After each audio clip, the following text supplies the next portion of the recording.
let's hit it.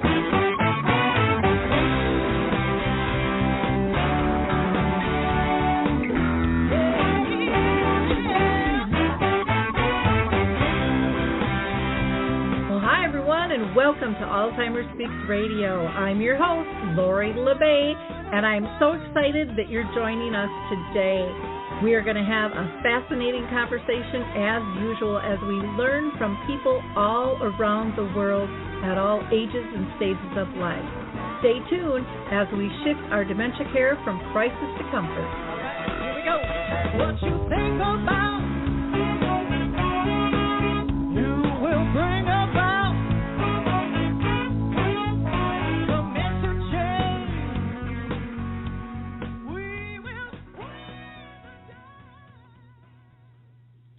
Well, hi, everyone. This is Lori LeBay with Alzheimer Speaks, and I'm thrilled you're able to join us today. We're going to have a great conversation about coping with dementia and being shared by our expert some effective solutions for family care partners out there. The dilemmas are strong and heavy, and we're here to help. And so before I introduce our guest, I always, again, just like to do some shout-outs. And first and foremost, I want to shout out to the Mark Arneson Band for allowing us to use their song Clearing Call as our opening music. You can download that on any of your favorite music platform. And if you're new to our show, Alzheimer Speaks is about sound information, not just sound bites. We like to have real conversations with real people all over the world at all ages and stages. And so our goal is really to raise the voice and connect people to services, products, and tools. So maybe, just maybe, you can be one of our next guests. Just reach out to me at radio@alzheimerspeaks.com. Now, if you haven't had a chance to check out our updated website at alzheimerspeaks.com, please do so. I am so proud of this site, the way it turned out. In fact, we have one whole page dedicated to multiple types of things that can help you. So go to our free educational resources page. There you will find out about dementia quick tips, dementia chats, memory cafes, becoming dementia friendly, and just so much more. You'll also be able to connect to our poetry and articles, find out about the Purple Angel Project and Dementia in the Arts, which is fabulous to see what people living with dementia are producing and how it makes them feel. You'll also be able to get to Dementia Map, which is our global resource directory with over 150 different categories that you can search. I also want to shout out to Saltbox TV. Many people still don't know about this free online streaming service that is absolutely fabulous. So it was designed specifically for seniors. Check out saltboxtv.com. And there is still time to check. Oh, I take that back. Mods Ventures closed for its seed money to $50,000 to $100,000, so you're going to have to wait until next year to find out information on that. But you can also go to, on our free information, education information page, you can go to public events and you'll be able to find out about a couple of support groups that I do. One is virtual, and that's on the second and fourth Wednesday of the month. Another is in person here in Minnesota in Shoreview with Brookdale Senior Living on the last Wednesday of each month. So check those out. And then if you're looking for something to do this summer, the Memory Camp is open at Moon Beach in Wisconsin from August 15th to the 18th. You can call for more information at 715-479-8255 to get information on that. That's for people living with dementia as well as their families, to just have a really enjoyable kind of get away and get to know some others. We are going to hear from the Footbar Walker, and we will be right back. I love the Footbar Walker, and let me tell you why. It is the option for my toolbox that I've been waiting for. Let's be honest. There are some clients who, despite our best rehab efforts, just aren't able to return to performing a sit-to-stand transfer on their own. Now I can offer my caregivers an easier, safer option that doesn't involve hoisting their loved one up from a sitting position. I don't recommend this walker for all of my clients, but I do recommend this walker for those caregivers looking for an easier, safer option with transfers. I would also encourage other therapists to add this walker to their toolbox.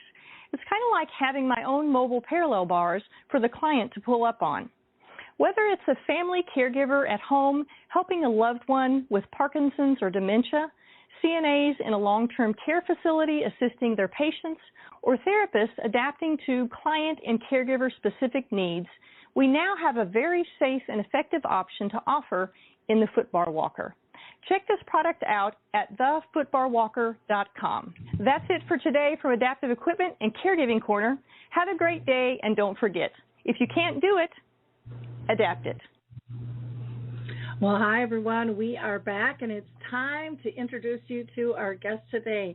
I'm really excited to have this conversation. We are going to be talking with Rosemary DeCuir-McKown, and she is a geriatric care consultant, which they're hard to come by, specializing in dementia, care coaching, advocacy, and family mediations. She is also the author of Coping with Dementia, Effective Solutions to Family Caregiving Dilemmas.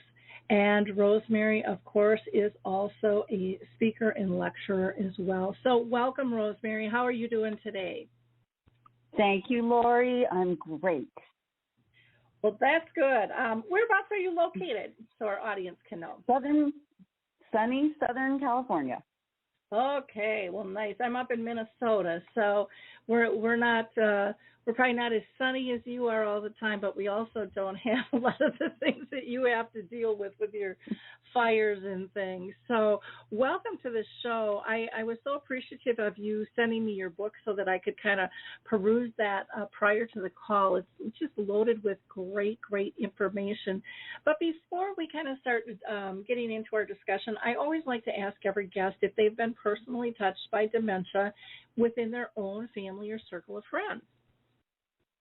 Yes, I have been touched by it with my own mother, who was essentially in pretty good health, but a little too sedentary, and she had tiny TIAs, vascular stroke, that resulted in wiping out her short-term memory.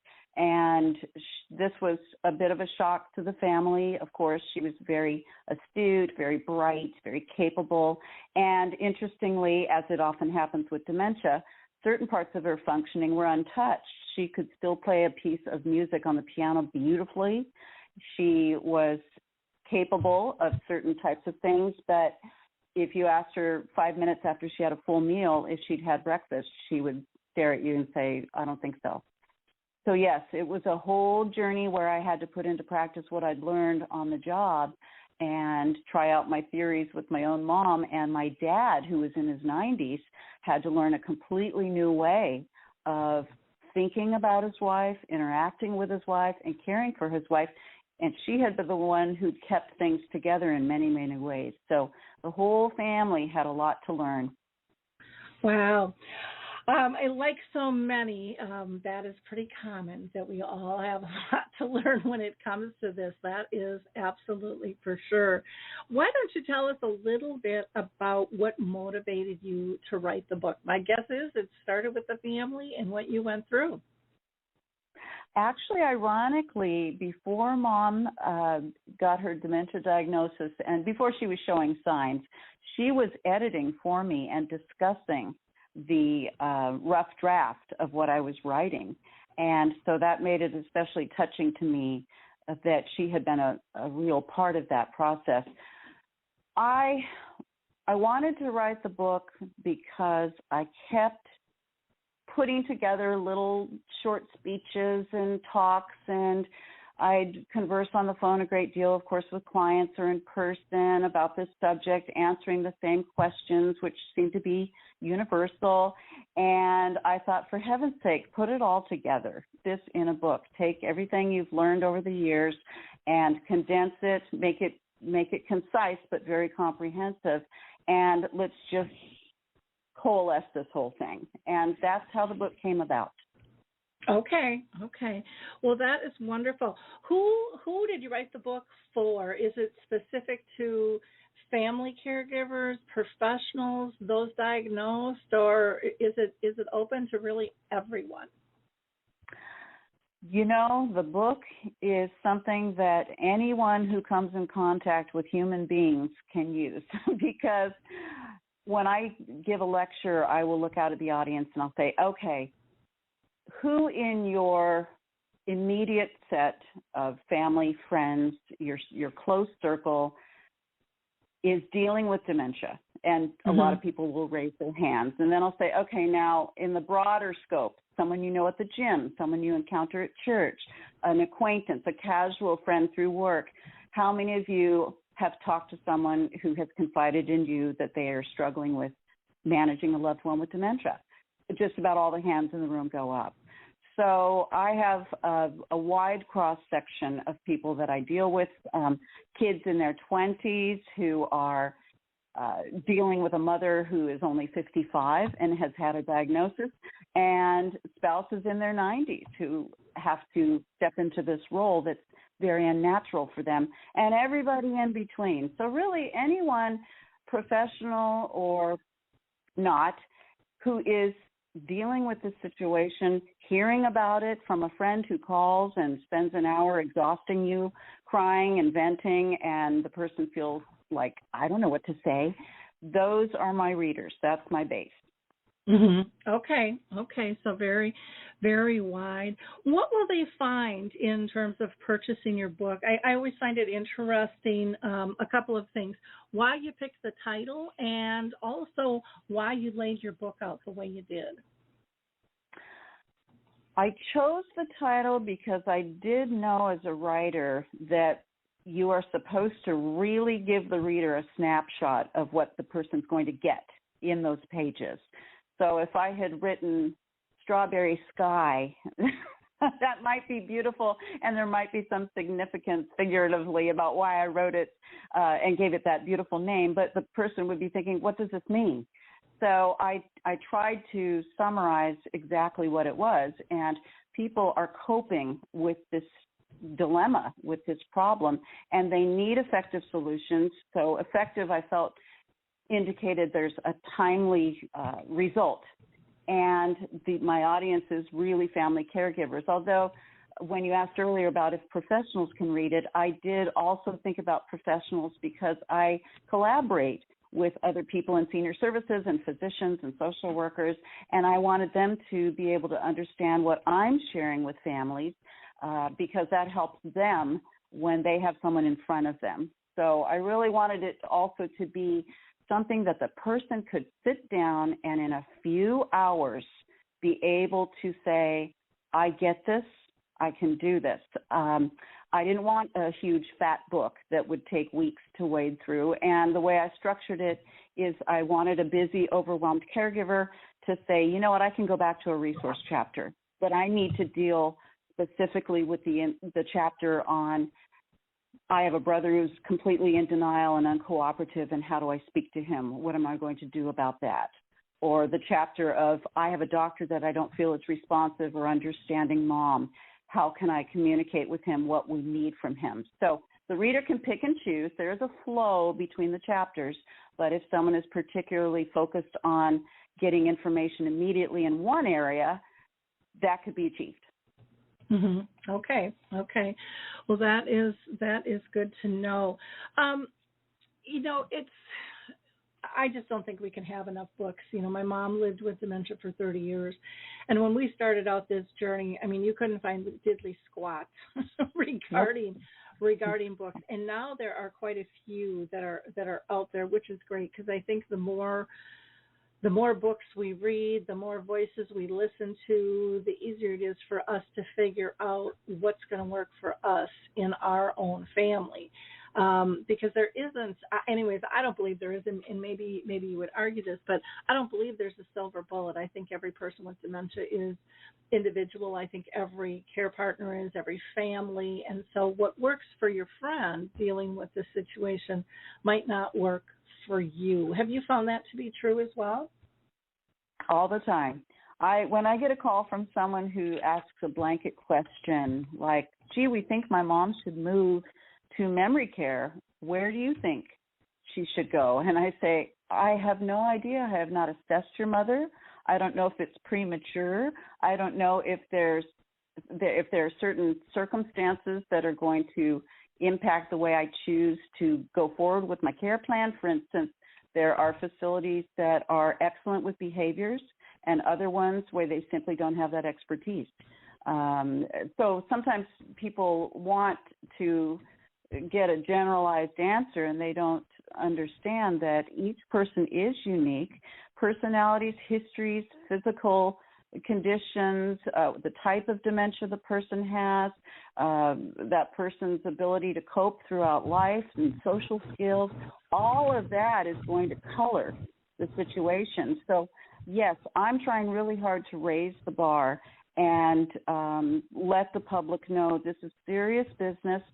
These individuals with dementia deserve to have very personalized approaches to their dilemma, and I'm with you 100% on that. And actually, when you mentioned bookstores, a lot of people now, of course, use technology and go online for their purchasing, but there are still brick and mortars. And I went to one of the biggest in the nation, and there is half a shelf, that's it, of books on dementia, memory loss, family dealing with it, that sort of thing. And, you look over and true crime has got a whole section, and I just grimace because I think this is still something that I think needs to be legitimized, which is what you're trying to do and which is what I'm trying to do by sharing with the public that this is here to stay and this is a condition that there are resources and there's help available.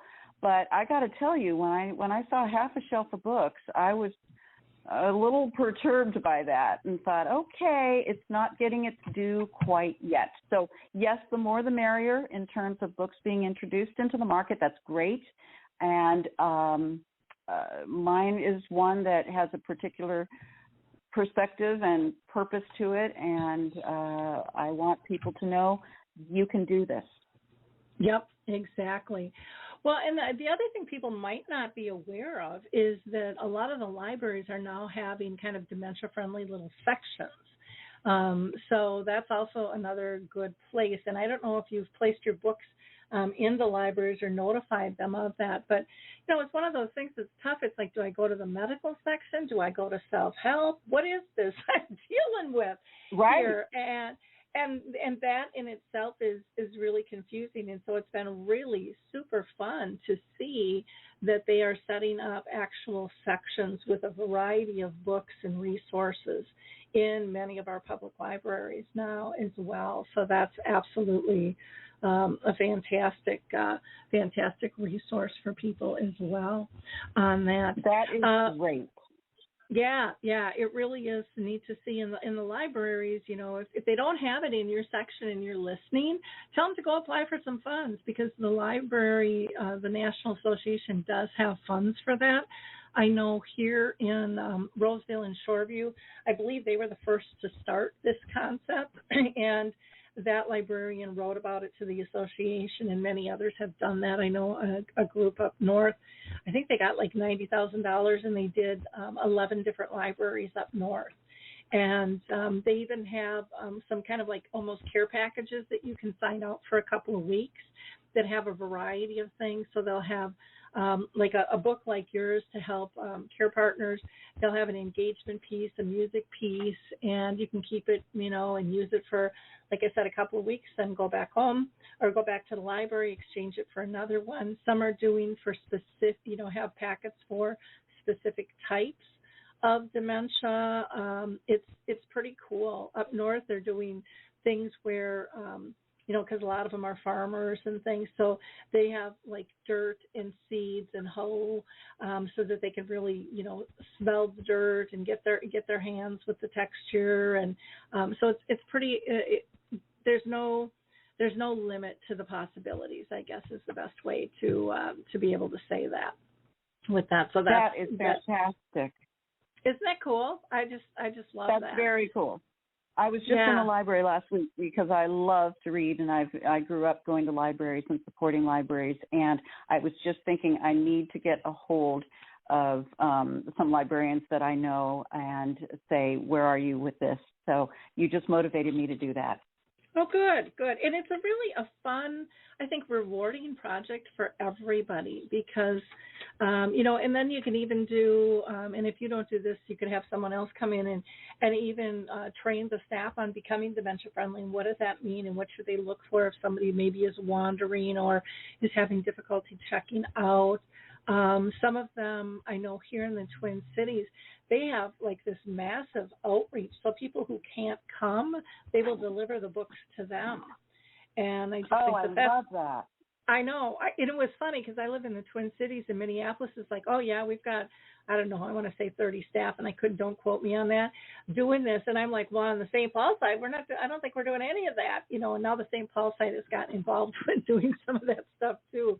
But, again, it all depends. If there's a person with passion someplace, the door is wide open and anything is possible. So hop on the train and help support them. That's kind of how I look at it with that. Well, let's go back to talking about your book. Again, Coping with Dementia, Effective Solutions to Family Caregiving, when they're in dilemmas. What have you found that people have been the most surprised about after reading your book? You know what they're surprised about? Well, there's two things, actually. One is that what they instinctually want to do is often not the best thing to do. They're surprised by that. The most exciting thing that they're surprised by is to find out how quickly they can turn things around.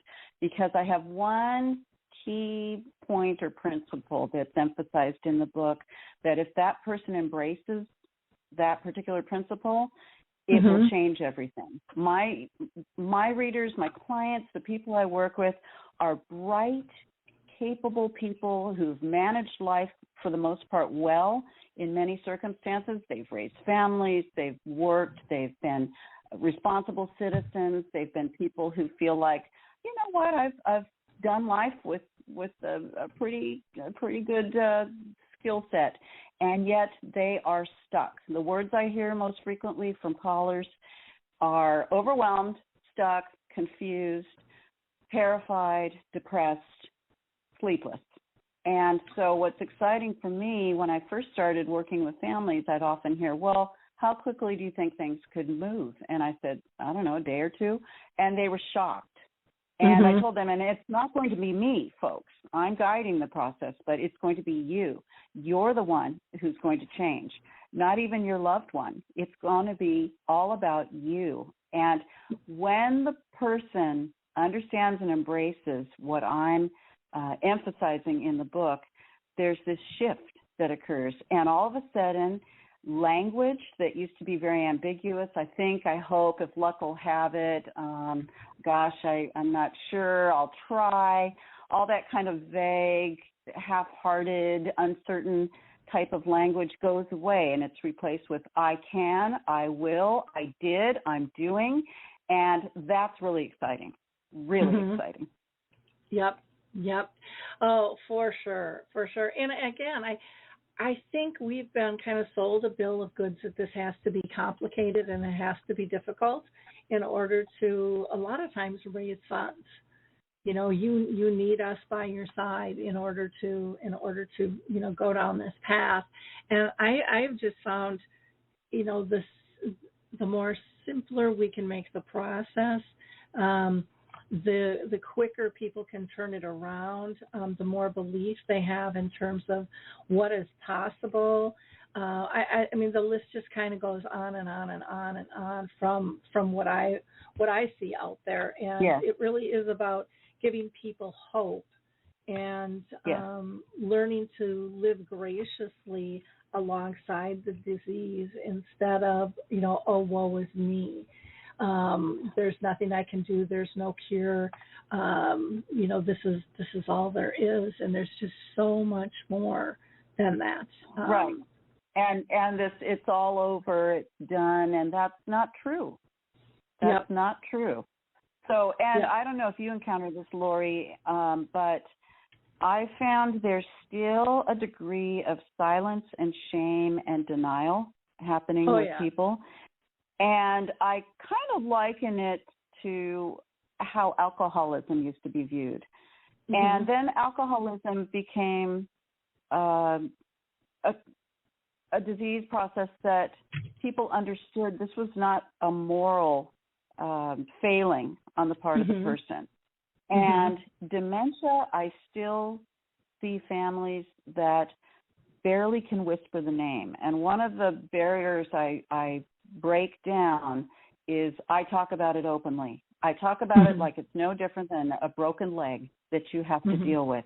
And when families begin to see that this is something that's been recognized and legitimized in that sense, and it's okay to talk about it. This is not some family source of shame and embarrassment that should be hidden from everybody else, and we need to just kind of deal with it really on the quiet.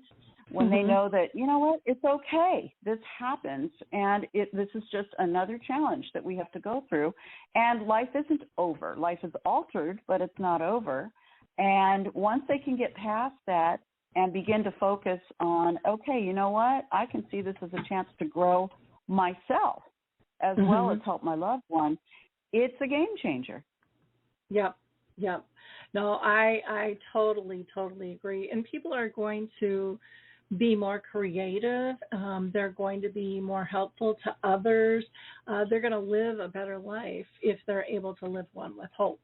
I strongly believe that. And everything doesn't have to be doom and gloom. And getting people to understand, too, that, you know, life is about adaptation. And this is another thing that we have to adapt to. And people are living with all kinds of chronic illnesses out there, and why can't it be more comfortable for the rest of us, you know, dealing with dementia? To me, there's absolutely no reason that should not be possible for us to partake in. Now, you know, one of the things that I found in reading your book, and I loved a lot of your chapters here. I'm just going to name a couple of them. Warning signs, I think, is really important. Love on the rocks, sibling rivalry, convincing the caregiving spouse, because there's so much denial that can be had in this whole thing on everybody's side. Talking about mental health, you've got in there. You talk about adult day and respite and how to choose a community, and, you know, what do you do to arrange a tour? What do you even ask? You know, there's just so many things. How do you get a doctor to really support you? So many of them aren't educated as well as they should be, in my personal opinion, regarding dementia. And your list just kind of goes on and on. I mean, you even have stuff on clothing guidelines, spiritual care. It's a wonder. Support groups, which is something that people really need to know about. So lots of good information that you have packed into this book, and it's one that, you know, is easy to tuck into your purse, and you know, take it with you when you go to the coffee shop, just to relax a little bit and get educated, and one that is also what a great gift this would make for a family who is just starting this journey.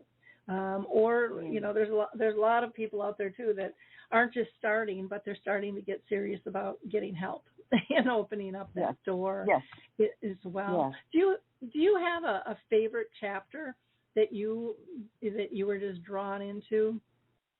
I love effective communication. That's one fun one for me, because that's one that surprises families, and I get a lot of questions from families who have trotted out the old tried and true methods of communication back and forth, and they're finding it's failing miserably when they are dealing with a loved one who perhaps thinks that family caregiver is the mom from 50 years ago that he had antagonism towards, or Perhaps you're stealing from me. I'm positive you're stealing from me, and I'm accusing you of this. And the family member is weeping, very upset about that. And, you know, begging and pleading and saying, I would never do that. How could you accuse me of that? And it goes round and round and round. And they learn, okay, I need to understand that I need to go 100% into that person's world and not expect that person to come into my world at all. And how do you do that? And people find out that they not only can do it well, they can keep a sense of humor about it. And in their relaxed delivery, their loved one also calms down because that person is not staring into the face of an adult daughter who's tearful or indignant or shocked or stunned, but that person's just handling it. So I'm very big on dignity. I was raised to understand advocacy at a young age because when I was 6, my sister with Down syndrome was born. And that was an event that shocked me out of my world of being a little diva, the cute little youngster who just thought the world was revolving around her. And when I saw this needy child and the serious looks on my parents' faces, and then when Mom sat me down and said, all of us have something to give. There is always someone in the world that needs what you have, and we are to be available to help that person at all times. That is a gift we've been given, and I never forgot that. And as I was mentioning earlier, when I liken the need for awareness regarding dementia and how to view a person with dementia and how to interact with dementia being similar to the challenges people used to have of alcoholism, I see so much similarity. You don't see on TV programs anymore the town drunk stumbling in, making a comment, and being laughed at. People have grown to respect that this is a disease that has to be taken very seriously, medically and psychologically, and with the proper treatment to restore dignity to that person. And with families, I want them to understand that dignity is very, very important. I don't want them to simply learn how to manage the care of somebody. I want them to understand this is a whole person who we can engage with and continue to draw that person into life and help that person to feel very important and that life has color and meaning and purpose.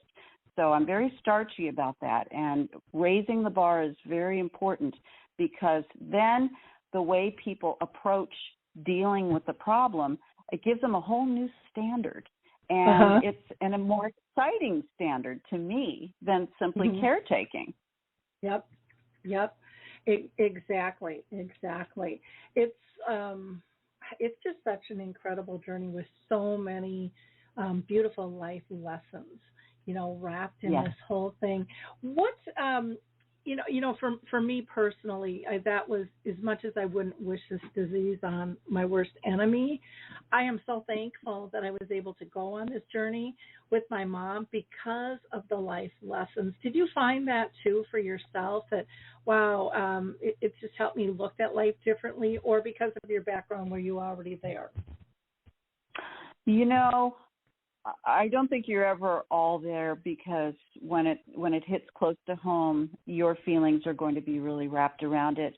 I was very grateful that I had a lot of experience of 30-something years that I could bring to it and not start from scratch, and also to feel a little more credible with my clients, that I was also having to do what I was sharing with people, and so that was good. It was the hardest time probably in my life logistically, because there was a lot of care managing with Dad, who was in his 90s and slowing down, and he needed constant counsel and propping up and support. But I also knew enough not to try to burn myself out, and to share with family and request of them what I needed from them and how they could contribute and what they could do to feel connected, and what they could do to feel like they were a part of Mom's life. And so it was the hardest time, but it was definitely also the richest time, because you have to be unselfish. You can't be immersed in your own stuff when there's somebody who really needs you. And it was a fun experience in the sense that I was able to help my mom. For instance, Mom had always sat by the pool or at the lake or at the water, never went in the water with us when we were kids. And we grew up in SoCal in the 70s, which was hot as blazes. And I always felt bad. And I asked her once, Mom, why don't you ever get in the water? And she told me she nearly drowned as a child. Well, when I knew Mom had no recollection of any of that and that she wouldn't have some of those fears, I was able to go with her in a 3-foot deep, very warm, comfortable, beautiful pool and float with my arms around her, and she felt very safe, and we talked. And it was a very special moment that I'd always wanted to go swimming with Mom and have time recreationally because she worked and gave so much. And it was hard to see her relax sometimes. And I was able to create a new memory and a new experience, and she got the pleasure from that. And that was very, very precious to me. So I told the family, we are not to be distracted by the nitty-gritty. I do not want any of us to look back on the last years of Mom's life and think back to difficult conversations about trying to get her in the shower or being upset that she couldn't do certain things. We are in the game of making new memories, of making this lady feel as terrific as she can. Because a lot of times people will focus on the physical aspect of caretaking, like I mentioned earlier, and sometimes the cognitive work, but the emotional component is just as important. That person every day needs to feel really good by a lot of validation and shared experiences. And it doesn't matter if the experiences have been altered or augmented or adapted. You have the experience and you make it a rich one. So in many, many ways, those, even though I never wanted dementia in my mom, and there were things that I felt I was sorry she couldn't be a part of, I got engaged that year, the last year of her life. Knew it wouldn't be possible to take her to the wedding. It would have been very disorienting to take her out of her environment and distracting and hard for everybody. So you know what? When I got engaged, I said, I'm going to change this up. And she was the first person to see the ring. The next morning after I got engaged, I drove over to her home, and I thanked her for the fact that she was really how I met my husband many years ago. And I brought the dress to her, and I shared the pictures from the shower, and I asked her about her wedding. And that whole year, I just made different types of memories with Mom and included her in my happiness and the journey of getting engaged and then married. So, yes, like you mentioned earlier, it's all about adaptation. Yeah. Oh, how beautiful, though, to include her, you know, where she is and how she'd understand to be part of that. And then to know that she was the one that introduced you to, that's pretty cool, too. You know, one of your chapters here is putting your house in order. And I think, you know, to me, there's two levels to that. And I think one is kind of the legal legalities and things like that we hear about. And the other one is kind of that spiritual, emotional house within us as well. Can you talk about putting your house in order and what that means to you? There's so many different elements to that. With my clients, the first thing I always look at is the medical status. I would say a good 70% of the people I work with have not adequately been treated. They have not seen the right person, not received an order or a referral or a recommendation. A lot of times there's a glaring physical problem or a behavioral issue that hasn't been addressed. So we always want to take that apart first to stabilize things. Legally, often there's issues because the families are dealing with someone who has a trust that's 40 years old, and maybe you have a power of attorney who's in complete denial and lives 3,000 miles away and controls the checkbook, and families want to take advantage of resources and help, and they feel completely unempowered to do so. There's of course, the family dynamics and the division of labor or people sharing responsibility, and sometimes that's got to get addressed. There's, of course, the physical in terms of often mom is in a house that's unsafe. A fall risk. It was wonderful in 1970 when they built it with the the tri-level and the conversation pit and far too much accumulation of stuff over the years. Maybe there's an interloper living there and that person is taking advantage financially. So there's all these different things that make up putting your house in order. But you've got to get some stability so you can introduce help and support. Well, and I think that's important too when you talk about, somebody there who really isn't in the interest of the one they're caring for. I think that happens more frequently than what it's really talked about, because it appears safe and it appears okay for a while when other people in the family just don't really want to deal with it sometimes. It's an easy out. Do you see that? I hear of that a lot. I'm 90% done with my second book, which is called The Caregiving Con, and that has to do with this very subject because I see this a great deal. I've had quite a few cases that I nickname guest pest removal, where we need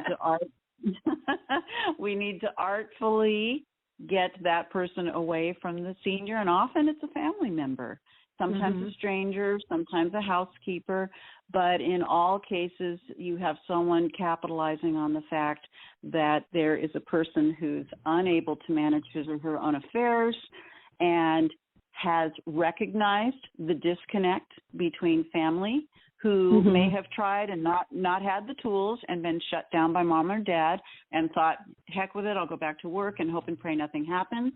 And this person slides right on in and recognizes there's an opening for me, and I'm going to scratch that person's back and send the message, you can scratch mine too. And I'm aware that the senior is afraid, terrified of change, and terribly proud, and aware that there's some degree of confusion and memory loss happening, and yet not taking the initiative because of either emotional unwillingness or the cognitive deficits are so pronounced that the person just really doesn't know how to do it. And this interloper wedges right on in and begins to slowly and subtly, and then more dramatically later, take over the money, take over the running of the house, convince the person to have an attorney change the trust and put that person in charge, marry in some cases. So yes, I see it a great deal because this is an easy scam to perpetrate if you just know what to look for and then how to present yourself. Oh my gosh, that actually happened to my parents. My dad had 3 great aunts. And one of them was married, and they all passed away, and then it was Uncle Roy was left to care for. And a friend of theirs stepped in, who was a neighbor, and said, well, I'll just keep an eye on him. Now, my dad had gotten laid off, so money was tight. Well, then they find out that she has she's gotten his power of attorney. She's flipped the house into her name. She sold the car, gave the car actually to her son.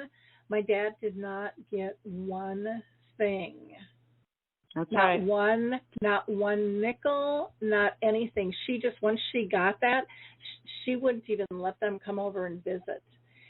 And like I said, my folks were in a situation where they really didn't feel like they could hire an attorney. But it was devastating. It was just absolutely devastating. And this was, oh my gosh, this was a lot of years ago, probably 50, 60 years ago, when this wasn't even talked about. And so there was a lot of in it too, that this could even happen to you. And it was just such a I just remember not totally understanding because I was a teenager, but knowing enough that both my parents were upset, devastated, and angry, and just felt defeated all at once. I mean, the whole heritage, there was lots of just even little odds and ends they would have cherished Mm-hmm. just from family legacy that was just tossed. I'm sure she just threw it out. Probably didn't even have a sale. You know, it was just, it was horrible. So I'm glad you're writing that book. Yes, it's a widespread epidemic in the billions, and they estimate probably, I think it's several $100 billion of monies have been stolen, and that taking into account that half the time it's not reported. Yep. And that's only cash. There's also jewelry. There's also access to other funds. I've worked with quite a few families where hundreds of thousands or millions were taken. And part of that goes back to the societal and the familial discomfort with dealing with this subject. And people often, when I ask them, okay, so what plans have you made for the future?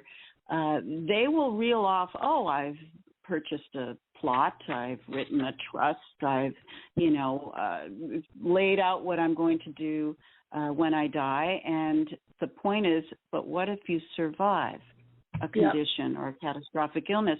And people, a lot of times, practically, philosophically, emotionally, they have not planned.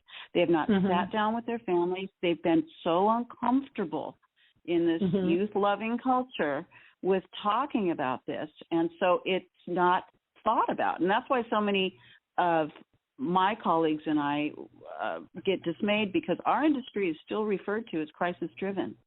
We get a lot of calls from people that have done nothing, and then somebody's been defrauded, wandered away from home, set the house on fire because didn't realize you can't leave all the burners on, and had some sort of significant detrimental problem, and they're in the hospital now, and they will survive, and the hospital says, okay, she's going to be discharged tomorrow, and the family's not ready.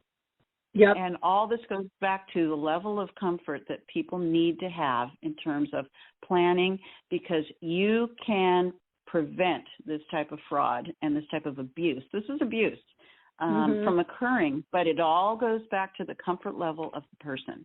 And the families are the ones that have to first become comfortable. They have to first put the mask on their own face, because they will drop the ball in trying to deal with their loved one or initiate any kind of change. And these charlatans know a good deal when they see it. I mean, if you knock over a liquor store, that's a one-time payoff and you can't return. But you get in the good graces of somebody who is failing, and there is a disconnect between that person and the family. You've got a nice pension earmarked for you. So got to stop. Got to go back to people being comfortable with the subject, being knowledgeable about what to do, and especially know how to deal with their own emotions and their interpersonal relationships if they're rocky. Yep, exactly. It is. It's so dangerous not to talk about these things, and people don't understand it until they're in that crisis mode. And I would love to see kids when they graduate getting these powers of attorney and getting their affairs in order, healthcare directives, just because it's normal, not because it's scary, not because you're getting old and going to die.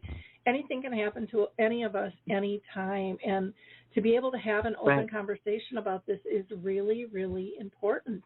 And so often a person can be intimidated very, very easily in this process. I mean, I've had families where they have gotten all their affairs in order, and then someone stepped in to kind of override a power of attorney and tell them, don't tell anybody, I'll just take care of this. This is what you want. And they feel intimidated, so they do.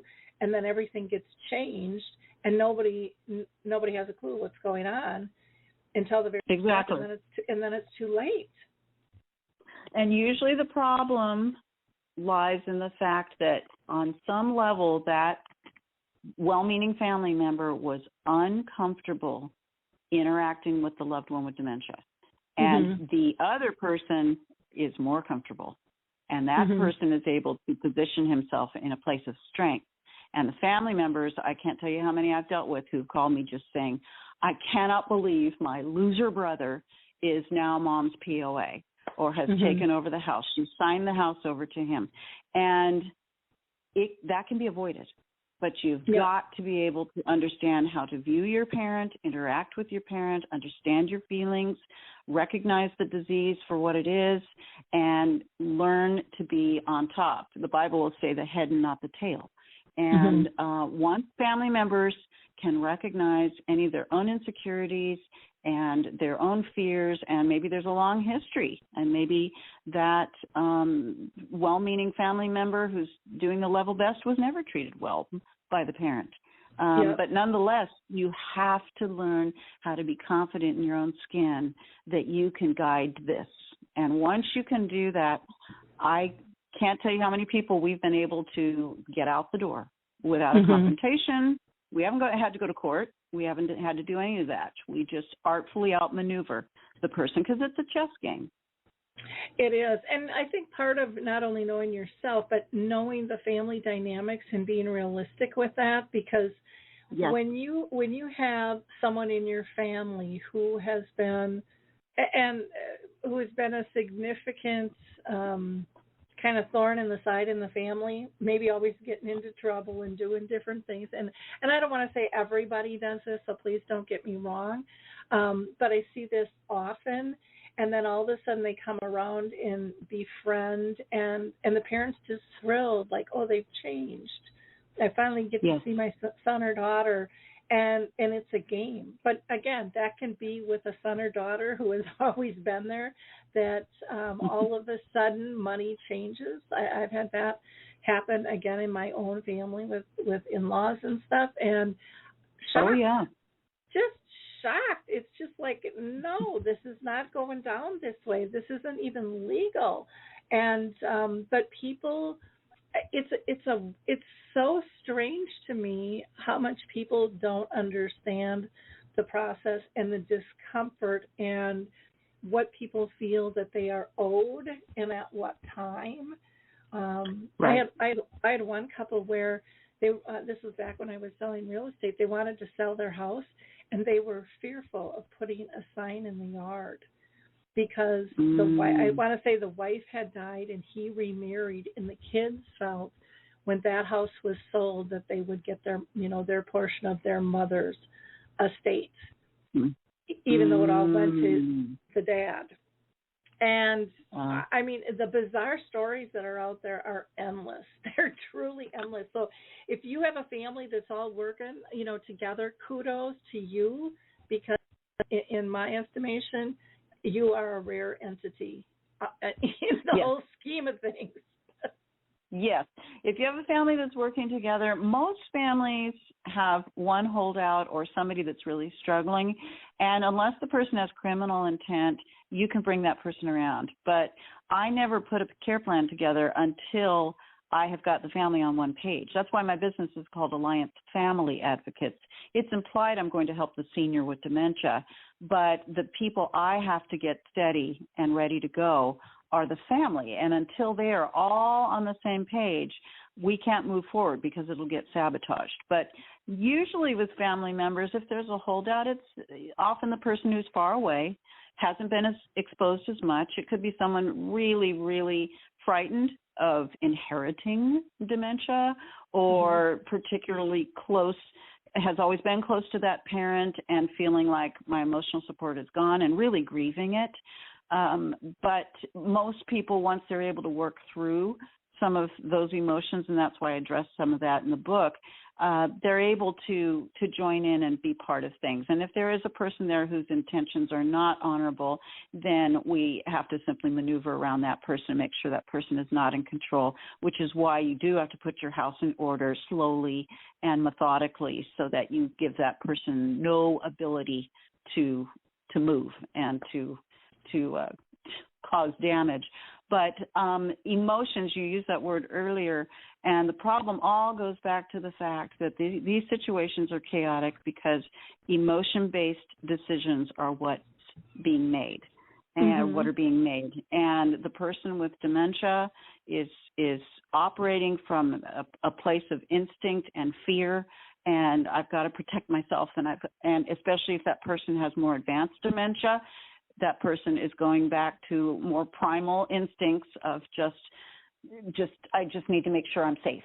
And so that person cannot be brought into planning, and families often will make mistakes like that and call me crying, saying, I don't understand. I thought we could move her somewhere, or I thought we could agree to home care, and she was fine yesterday, and today she said absolutely not. And I have to tell them, you have to work on her behalf, but to enlist her in this is not going to work, because she is going off her emotions and feelings in the moment.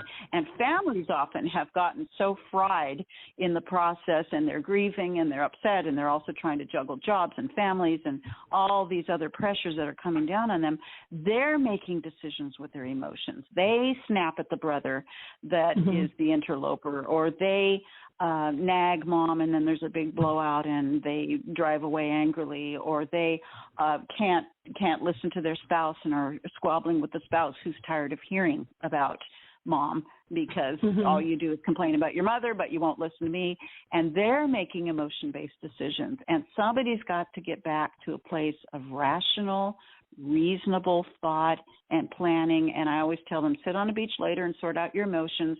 Right now you need to go into being a very cool, efficient organizer and manager. And when you can do that, you will be able to manage this thing, and your emotions will catch up with you. They'll catch up. If you can just act on faith and just do what you need to do and keep your emotions at bay, you're going to suddenly feel good about the progress you're seeing, and then you'll reconcile the two. Yep. Yeah, it's a very emotion-driven problem. Yep. Yeah, it really, really is. And, I mean, we could talk about, oh, my gosh, all the different scenarios till the cows come home, because there is no end to how this works out. I mean, I alone have some just crazy, crazy stories that I've been personally involved in, and then other ones that I've heard. But I do want to make sure that we get people to your website so that they know how to contact you, and also get your book. So they can go to AllianceFamilyAdvocates.com, AllianceFamilyAdvocates.com, and you can also find your book on Amazon. And is it in the bookstores as well, or can they get it through your website too? They can just go to the website, and I haven't been able to get to the bookstores yet because I am just swamped, but eventually, yes. But if they go to Alliance Family Advocates, which is plural.com, then or Amazon, they can get the book. Okay, wonderful. Well, thank you so much for your time today. This was just filled with great information. I highly encourage people to pick up Rosemary's book, Coping with Dementia, Effective Solutions to Family Caregiving Dilemmas, because Lord knows there's just way too many of them. And she has such wonderful, wonderful advice for you here to guide you through. And then don't forget, she does do coaching too. So there's additional help and support, or mediation with families. I know no one wants to go there, but sometimes that's just where we need to go. So until next time, have a wonderful week. We're going to hear from the Alz authors, and again, we'll see you on Thursday. Bye now. Thank you, Rosemary. Bye-bye. Thank you, Lori. Bye-bye. Hello, podcast listener. If you're caring for a loved one with Alzheimer's or dementia, you'll want to check out Alz Authors, the global community of authors writing about Alzheimer's and dementia from personal experience. We have the most comprehensive collection of hundreds of carefully vetted books and blogs covering all types of dementia and caring situations. Our authors' personal stories and painfully learned lessons can help you on your own journey. We also offer a fabulous podcast called Untangling Alzheimer's and Dementia, which you can find on any of your podcast platforms. Remember, you are not alone. One can sing a lonely song, but we chose to form a choir and create harmony. Find us at alzauthors.com.